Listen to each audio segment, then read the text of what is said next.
go. All right, welcome to another edition, episode, podcast, whatever you want to call it, of Discover New Music. Joining me, very special guest here, Vic Fuentes of Pierce the Veil. Vic, how are you, my friend? I am fantastic. I am here in San Diego, and we're counting the days and the minutes till our baby girl comes because my wife is due any second, any day. That is exciting stuff. Is this your first kid? Yes, it is. First one. I just had my very first kid, a little baby girl, a year and a half ago. It's awesome being a girl dad. It's awesome and terrifying all at the same time.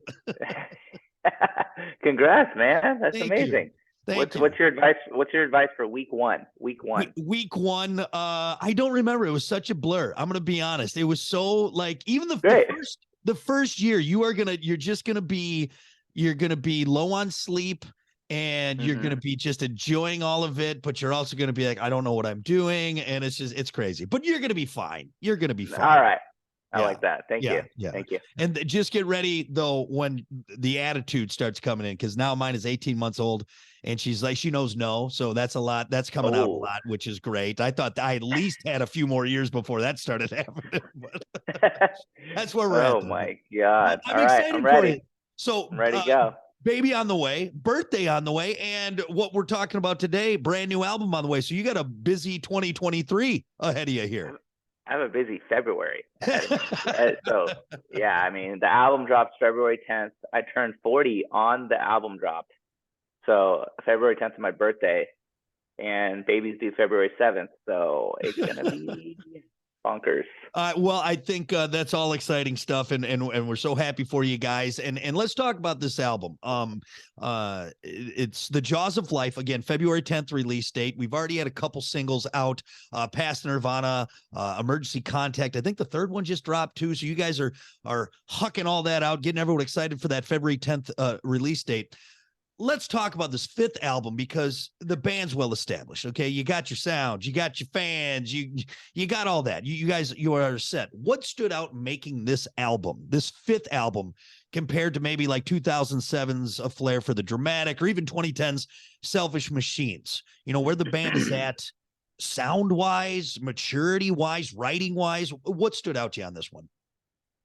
Yeah, I think this record, we made a big effort to like wipe the slate clean and like completely do something, have a different experience. You know, I think we were craving something new. We wanted to change up everything. So we went and we recorded with a new producer, Paul Meany. We went and recorded in a new city. We went to New Orleans. We recorded the album in a house in New Orleans.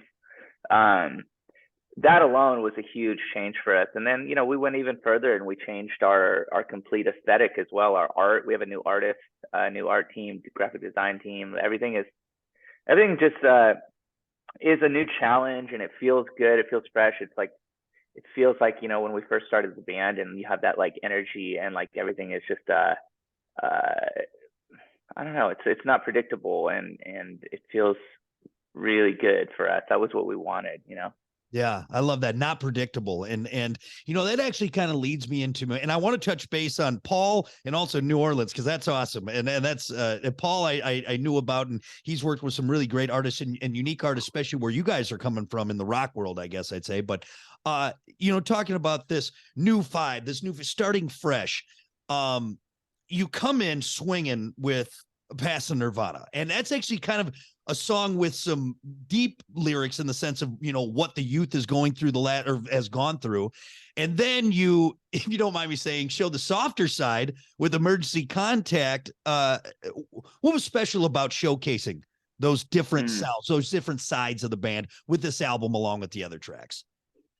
Yeah, I think we knew we wanted to come out, like you said, swinging with the first song. So we wanted something that would just like, you know, kind of kick down the door again and just be like, hey, like, here we are, we're back, we got a new record coming out, like, remember us? We haven't toured in like freaking like 6 years. It's been 6 years since the album. Like, it's time to do this again. So that just really felt to all of us, it felt like the right song to put out and just kind of catch your attention. And And then, Emergency Contact was just a song that I just really wanted to share to the world. I love the song so much, and it was something that I've loved for a long time, and I couldn't wait to share it with everybody. So Yeah. Yeah. Well, it's a great start off. We've already have just gotten such a wonderful taste of this new album. Again, The Jaws of Life, out February 10th. And this album's actually been in the pipe for a while, really going back all the way to 2018. Has that time affected, if at all, the sound of the album, the reworkings? I'm sure when you had that kind of time, you could maybe overthink it, underthink it. What'd that do with that extra time? I think it did all of that. I think it for sure. The album took a lot of different turns. I think when we started writing in like 2017, we were writing a different album, and then the pandemic hit, and then the album started changing again because we were at different places in our lives. And I think that albums are like time capsules. They represent where you are in your life, and so there's a lot of different times throughout this record. And I think that's the way it should be. I like writing about whatever's hitting you hard at the time, and but this one happened to happen over a pretty big span. So yeah, there's a lot of different stories in there. And again, we're excited to hear the rest of it, and we'll get the full track listing, everything on February 10th when The Jaws of Life come out. And one thing I noticed too in my research, and you guys have had guest artists on songs and albums before, and this one also has a guest artist. You have Chloe Moriando, I believe, Moriando on there. Is this the first time you guys have had a female guest vocalist on an album? We've had a couple over the years. We had Lindsay Stamey on our song "Hold On Till May," and but we don't do a ton of collaborations. It's usually very we only do them when they're natural and when they feel right and they're not forced, and we have feels right for the song. And so it's all about the song. When the song calls for something and it needs something, and you have a friend who's talented and can cover that for you, that's something that you can't do. That's my perspective on collaborations. And Chloe she's just, a young, talented woman who's like, her voice is just like, I don't know, it's like melting. It's beautiful, and I love it so much. And we met naturally. She had a song where I was in her music video. She asked me to be in her video because she talks about like her favorite bands, and she even name drops Pierce the Veil in her song. So we met that way, and then we got to know each other. And I just think she's crazy talented, and she crushed it on this song. I can't wait for everyone to hear it. It's called 12 Fractures. Yeah, looking forward to it. And again, February 10th is when we'll get the full effect of all of that. And it's interesting to see that, because listening to Chloe and some of her stuff, so I didn't sound like an idiot talking about it. It's cool to see the melding of the two sounds with her unique style, and obviously your guys' very unique and established style at this point. Do you have a favorite song? I know you mentioned that you really love Emergency Contact. Was there a song maybe that really speaks to you on that one, or is that it? Lately I've been going back and listening to, there's a song called Flawless Execution that has just a really, the groove in it and the beat in it is just, it's so addicting, and it's like something we've never done before. Sonically it sounds, I think, bigger than anything we've ever done, and it's just I don't know. The song makes me feel a lot of things, and so when I feel a lot, that means something. I think too. Whenever I feel a lot of things when I hear our songs, I am confident that our fans are gonna feel something as well, or at least I hope so. So that's the feeling I get from that one. So I really want to show it to you guys. Nice, man. Nice. It's always fun to get. I know that's like asking you to pick a favorite child. Like, hey, you got to tell me which one is it. Which one is it? But that's cool to kind of look into that and see what one you're really digging on. And I always like to do the drive test. Like, all right, if you're driving, for you, it might be PCH. Which one you putting on there? And it's cool to kind of look into that. Well, Past Nirvana gets me going, man. First time I heard that, I'm like, oh, that is so good. It's just got me. Thanks, it man. got me. I felt like a young kid back in the pit. I mean, I don't do that now because that's how I would break something, but it's nice to still have that feeling, when we were recording, when we were mixing no, we're recording that song. We're tracking it in the drum studio, and a buddy of ours came over to just to hang out. And he had had a few drinks, and he was sitting on the couch, and he was listening, and he was just like, just he knows nothing about music, and he was Yeah. just rocking out to this song and loving it, like in his like inebriated state. Just and Yeah. it was it's at that moment that I knew we had something, because I was like, this guy is just he's honestly just feeling this right now, and that made me that was a tell for me. That's all you can ask for. Just feeling it, man. Yeah, Well, good. that's what I want. Well, your birthday, February 10th, more importantly, the release date of The Jaws of Life, the 5th album from Pierce the Veil. Very, very excited about it. I hope people get it all marked down on their calendars, because you're in for a treat. I did want to ask, and you mentioned your beautiful sunny San Diego. We are freezing our asses up here in the Great White North. But Southern California, and maybe you can attest to this, has such a rich, eclectic music scene. It always has. I lived in Huntington Beach for a while, and I just remembered all the cool music and blends of music down there. How did that shape you musically growing up around that? And I think your dad was a jazz musician too, right? So I'm sure that was some influences in there. Talk about that if you don't mind. Yeah, absolutely. Yeah, my dad was a jazz guitar player and still is. I'm still chasing him in a lot of ways. And yeah, and so I started out with that, and then I got into like really fast punk music, like Southern California skate punk, like NoFX, Lagwagon, No One Calling, bands like that. And so we cut our teeth learning like really fast stuff like that. And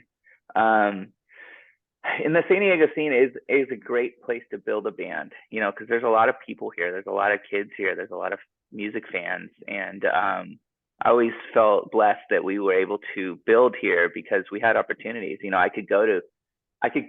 What I would do is I would go to shows of bands that I thought might have fans that liked our music. So I would go to an AFI show or a whatever show, and I would stand out there passing out. I actually found this the other day. This was in my something my mom had kept, was an old demo. Oh my God. So this is an old demo that I would literally stand outside. I would pass it out to everyone who came out. We would burn all these CDs, go to Kinko's, cut out these things. And there would be a flyer inside for our show. So if they liked it, they could come to our show. And I had those opportunities coming up in San Diego, and if you want to work hard as a local band, you really can. You can make some noise, and that's how we did it. I love it, man. That's so cool. Find that little piece of history right there from the band. Hold on to that. That's great. I know, man. Moms keep everything. Thank God. Sometimes embarrassing stuff that you're like, Ma, why did you throw that away? Come on. But all right. Luckily, they keep most of the good stuff. So, well, again, everyone, mark it down. February 10th, The Jaws of Life, Pierce the Veil. It's going to be there, and you're going to love it. That's right. Get amped up. Before I let you go, because I know I always keep people too long, so we got to do this quick. This is my favorite part. Now that we got the important stuff out of the way, a little game called Rapid Fire. Okay, there's no wrong answers. You just go with your heart. We're going to learn a little bit about you here. Okay, so first one, a little more bass, a little more guitar, or a little more drums? A little more guitar. I like it. A little too hot or a little too cold? A little too hot. Yeah, you're Southern California boy. You probably like it a little warm, don't you? Yeah. Wet pants or soggy socks? Oh my God. Am I supposed to answer what I would prefer? Yes. What you would prefer. I know that one's a tough one, Wet pants, because I hate soggy socks. That's I know. Worst. You get that heel or just the toes. It's just awful. It's just awful. Flintstone orange push-ups or Choco Taco? Flintstones. That was a surprise. I don't think I've ever had a Choco Taco. What? Yeah. I thought maybe because you're around my age, and I lived on Choco Tacos at the pool. I do. I think I do know what you're talking about. I think I just never had one. They discontinued them too. So man, if I can find one, I'm going to save it for you. Damn it. Okay. Yeah, that's all right. You'll be okay. You'll be all right. All right. Maybe your mom has one in the freezer. Maybe she's got one stockpiled back there. Go check. I wouldn't doubt it, man. that garage freezer has some stuff in it, man. Who knows? Yeah. When's the last time you've seen the bottom of the garage freezer? Never have? No, I don't want to go in there. Like a black void. It's just a black hole. Would you rather see Bigfoot or El Chupacabra? Ooh, my wife is NorCal, so I got to go Bigfoot.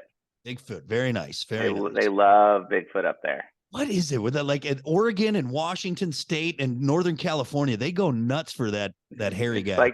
He's like their mascot. Yeah, it's great. It's amazing. Yeah, we'll find him one of these. Love them. All right, last one. Would you rather fight a man with bear arms or a bear with man arms?